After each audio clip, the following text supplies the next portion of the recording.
again. But yeah, really about passions, right? So that's why we spend the first 6 weeks just connecting back to present day a little bit. We have a thing called the community of learners and community of educators. In the first 6 weeks of our school year right now, we really encourage the educators and teachers we work with, all the staff, to get to know the students. And so from a district lens, what that's meant is someone in a role like mine as superintendent is really try to dial back some of that data collection that we like to do. So we've stopped asking for like long range plans right away, reading levels, numeracy levels. We still use those indicators. If you look at our strategic plan, they're there. But we've really dialed that back, especially the first 6 to 8 weeks of the school year, so that teachers, educators specifically, feel like they have time to get to know the students. Yeah. And we still teach curriculum. There's still unit plans. There's still inquiry moves happening. But it's really like a concerted effort to get to know the students better so that we can program better later throughout the year. And so that's been a unique change to see over the last couple of years. And believe me, it isn't perfect. It's learning is messy. We've learned some things along the way that we want to make better for next year.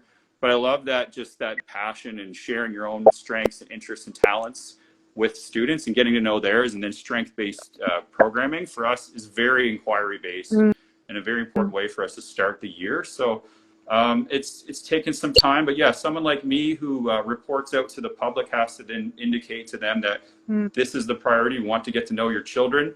And that means I don't necessarily have reading data for you, in October.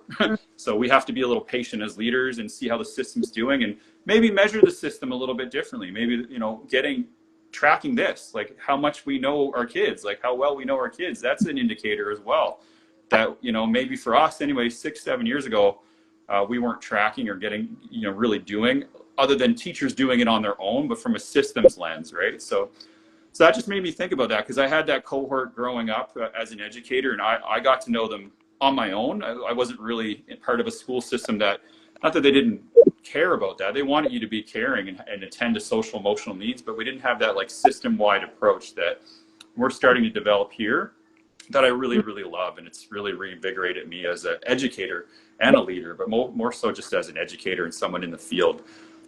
So yeah, that was, that's a bit of my career there at the beginning.